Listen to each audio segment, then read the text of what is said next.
Have you ever, actually stopped scrolling through your feed long enough to just wonder if pirates, the real historical sea bandits, ever actually made anyone walk the plank? Oh, right. It's a classic image. Yeah. Or, if that is just pure distilled Hollywood nonsense that we've all somehow accepted as historical fact. Well, it is a pretty profound exercise to interrogate those default images that just pop into our heads. When we hear the word pirate, an entire theatrical production automatically starts playing in our minds. Complete with, props and a soundtrack. Exactly. You get the whole show. And nothing really captures that default image better than a Lego pirate captain. Oh, wow, yes. The Lego pirate. Right. Picture him just standing there on the deck of a little plastic ship. He has that painted-on, twirling villain mustache. He's pointing a tiny molded sword at a trembling sailor. And that sailor is, he's teetering on a comically short, stubby little brown Lego plank. Extending out over the imaginary water. Yeah. Extending over the carpet or whatever. And you could practically hear the dramatic cinematic music in the background, the swelling strings, the theatrical gasps from the rest of the crew looking on in suspense. Yeah, we inherently understand that scene because we've seen 1,000 variations of it in movies and theme parks and cartoons. Exactly. But that Lego visual is actually surprisingly poignant because it perfectly encapsulates how artificially constructed our collective memory of piracy really is. Because it's literally artificial. Right, it's plastic. It is a manufactured toy version of reality that has somehow completely overwritten actual maritime history. So our mission today on this deep dive is to take that specific image, that centuries-old theatrical myth of the plank, and separate it from the surprisingly mundane reality of historical sea bandits. And it is very mundane. Yeah, we are going to look at why this universally recognized image fundamentally clashes with the historical record and, hopefully give you a massive aha moment about how history is actually made without getting totally bogged down in dry trivia. Right, well, to understand why the plank is a myth, we first have to look at the actual day-to-day operations of a pirate vessel. Okay, let's get into it. Because the historical record is remarkably clear on this point. There's almost zero evidence that real pirates ever used a plank. Wait, almost zero or 0. Basically zero. You would assume, based on pop culture, that every galleon and schooner had a dedicated plank storage locker. Right, or a specialized plank carpenter just waiting to deploy it. Exactly. But the reality of life on these ships was completely devoid of that kind of theatrics. It just wasn't a thing. Okay, so let's unpack the reality of that day-to-day operation, because I think of a historical pirate ship not as a, floating community theater production, but as a hyper-pragmatic, utterly ruthless, modern startup. Oh, a startup. That is a very apt framework, actually. Right, because a startup is lean, it's desperate, and it's constantly running out of runway. And the stakes on a pirate ship were entirely existential. Exactly. For pirates, that runway was their rations, their fresh water, and their ammunition. Every single action taken by the crew had to be strictly aligned with survival and, profit. Yeah, they didn't have VC funding to fall back on. Nope, no safety net. If you are the CEO, so the captain of this cutthroat startup, your priorities are rapid revenue generation, which means stealing gold. Right. And fending off hostile corporate takeovers, which means fighting heavily armed navies. Yeah, fighting for their lives. And on top of that, you are constantly managing internal disputes. The notes we are looking at today highlight how crews would fiercely argue over something as trivial as who got to eat the last piece of meat. Or to stick with your toy analogy, the last plastic chicken leg. Exactly, the plastic chicken leg. Well, what's fascinating here is that those internal disputes over the plastic chicken leg highlight the severe resource scarcity and the interpersonal friction that really defined life at sea. Just trapped in a box together. Right? A confined wooden box. For months on end, they weren't focused on staging theatrical executions because they were entirely consumed with surviving the elements and, surviving each other. Yeah. In a hyper-pragmatic startup environment, there is simply no bandwidth for a bloated, elaborate HR dismissal process. HR dismissal process. That's good. Right. Staging a dramatic walk off a custom-built piece of wood while the rest of the company just pauses their work to watch in suspense.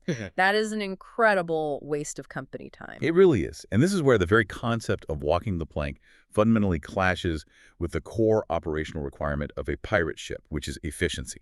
Efficiency above all else. Right. We have inherited this romanticized notion of pirates as these leisurely villains who reveled in slow, drawn-out psychological torture. Twirling their mustaches. Exactly. But strip away the Hollywood veneer and you are left with an illicit enterprise that required rapid, decisive action to avoid capture and death. So it becomes an issue of pure time management and risk assessment? Yes. Building a plank, restraining a prisoner, forcing them out onto the wood, waiting for them to inch their way to the edge while the crowd jeers, that is a performance. Performances take time. They require time, energy, and a captive audience. For busy sea bandits whose entire livelihood depended on speed, striking a target vessel, securing the loot, and escaping before a Navy patrol appeared on the horizon, efficiency was the only way they survived. So the plank is inherently inefficient. Highly inefficient. Okay, so if walking the plank was a massive, inefficient waste of time for our ruthless maritime startup, how did these sea bandits actually dispose of their enemies? We have to figure out how they move from the fictional HR process to the brutal reality. Well, the reality of maritime execution was chillingly straightforward. Victims were simply tossed overboard. Oh, wow. Just tossed? Yep.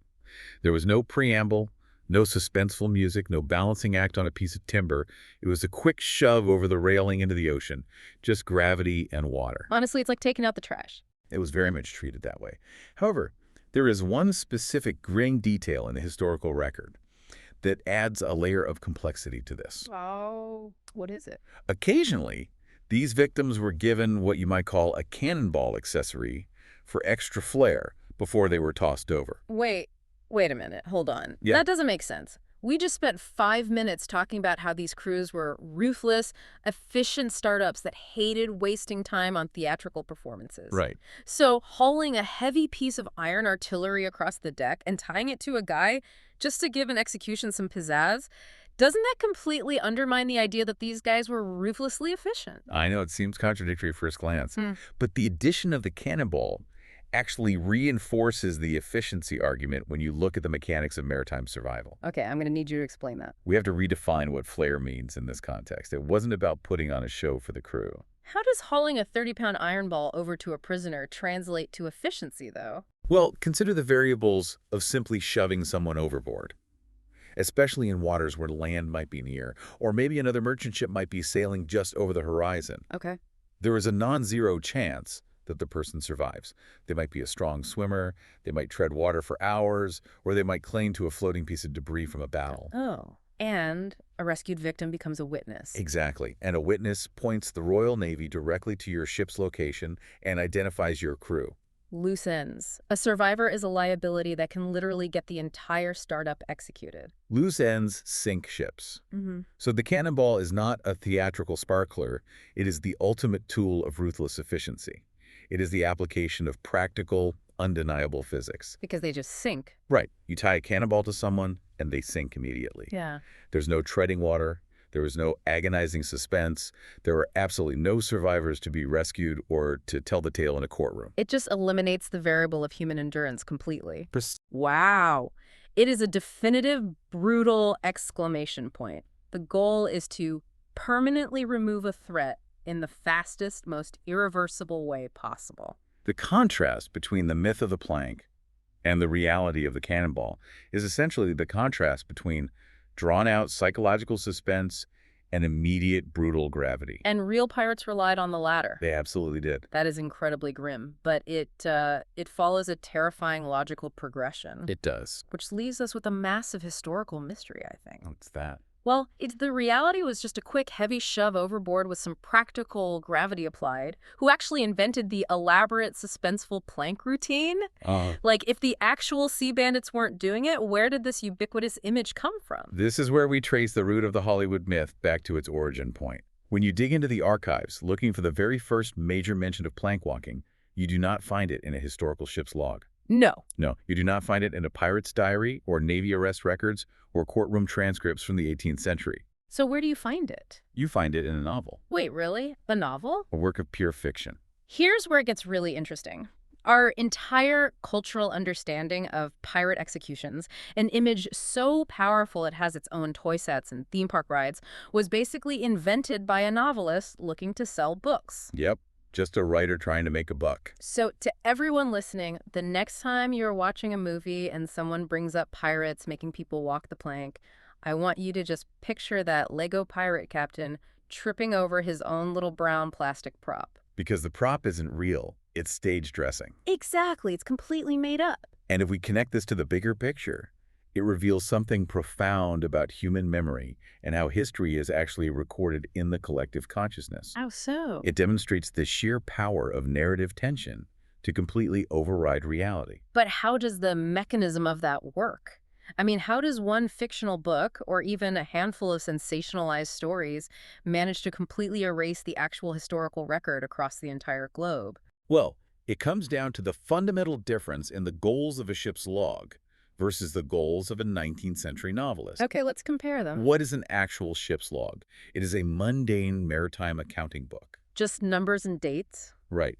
The captain or the quartermaster records wind directions, the number of rations consumed, the coordinates of the ship, and perhaps a brief note about a skirmish or the unceremonious dumping of bodies overboard. So it's dry. Very.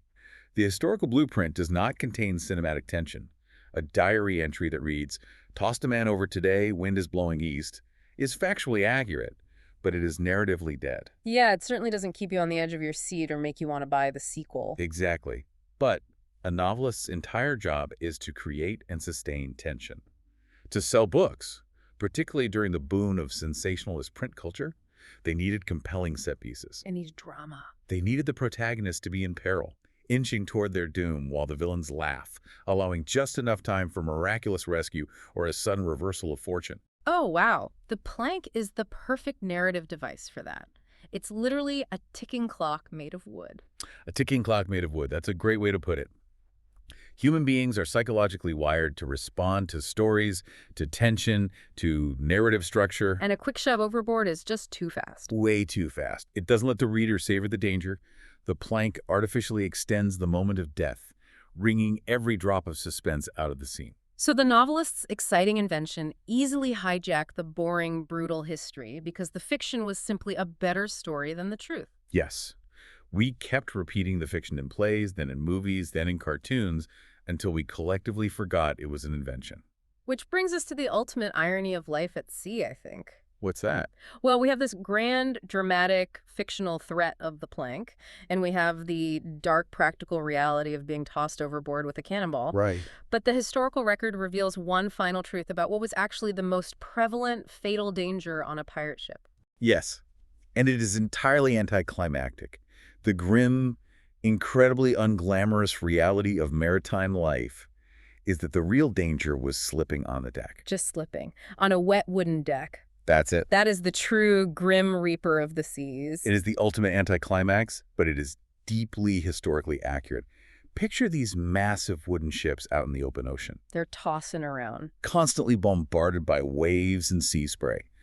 The wood is perpetually slick with seawater, algae, fish guts, and whatever else has spilled. Disgusting. And you are a sailor walking on a constantly pitching, violently rolling surface while carrying heavy barrels of gunpowder or rations. So you don't need a tiny sword, you don't need a dramatic mutiny, you don't even need a Navy cannonball to end your pirate career. No, you do not. You just need a slightly misplaced step on a wet Tuesday afternoon. You slip, you hit your head on a heavy wooden cleat, and that's it. Story over. And returning to our earlier point about narratives, a pirate dying because he lost his footing while carrying a bucket does not make for a good blockbuster movie. Definitely not. It doesn't inspire a multi-million-dollar theme park franchise either. It lacks narrative agency. There is no villain to defeat, no hero to cheer for. It's just a sad, random workplace accident. A completely unglamorous, fatal workplace accident. It's an ocean nightmare, not a Hollywood director's dream. Exactly. We reject the mundane reality of slipping on a deck because it's boring, random, and meaningless. And we embrace the dramatic fiction of the plank because it's thrilling and provides a clear narrative arc. The novelists and the pop culture marketers understood human psychology much better than the historians did. They really did. Well, we set out on a mission today to separate theatrical myths from practical reality, and I think we've completely dismantled the pirate ship we all thought we knew. I think we have. We started by looking at that absurd artificial Lego pirate, and we realized that the universally accepted image of the plank is entirely mythical. Right. We unpacked how a real pirate crew operated much more like a ruthless, hyper-pragmatic startup where efficiency was the only law and drawn-out theatrics were a fatal waste of precious time. And we explored the dark physics of their actual methods. You know, tossing victims overboard with a cannonball, where what looked like aesthetic flair was actually just the brutal, immediate application of gravity to ensure no survivors were left to talk. We uncovered the incredible power of the pen, realizing that a novelist's need for suspense completely overrode actual pirate diaries and ship logs in our collective memory. All while the deeply unglamorous, wildly anticlimactic threat of just slipping on a wet deck remained the actual prevailing danger. It's amazing. Knowing the actual truth behind the myth is absolutely a fact worth raising the Jolly Roger for. It changes the way you look at history, the way you look at storytelling, and definitely the way you look at those little plastic building blocks. If we can step back from the pirate ship for just a moment, I think this leaves us with a much larger, somewhat unsettling question to consider as we go about our day. Oh, let's hear it. If our most vivid, iconic image of a terrifying pirate execution, an image so powerful it has survived for centuries and is instantly recognizable globally, was entirely fabricated by a novelist simply looking to spice up a story, how many of our other deeply held historical facts across entirely different eras are actually just centuries-old pop culture marketing that we swallowed whole? Oh, man. That is a thought. We treat history like a photograph, assuming we're looking at a raw, unfiltered capture of the past. But as we've learned today, it's often just a painting, heavily edited by whoever held the brush. Keep questioning the planks in your own mental history books, and we will catch you on the next deep dive.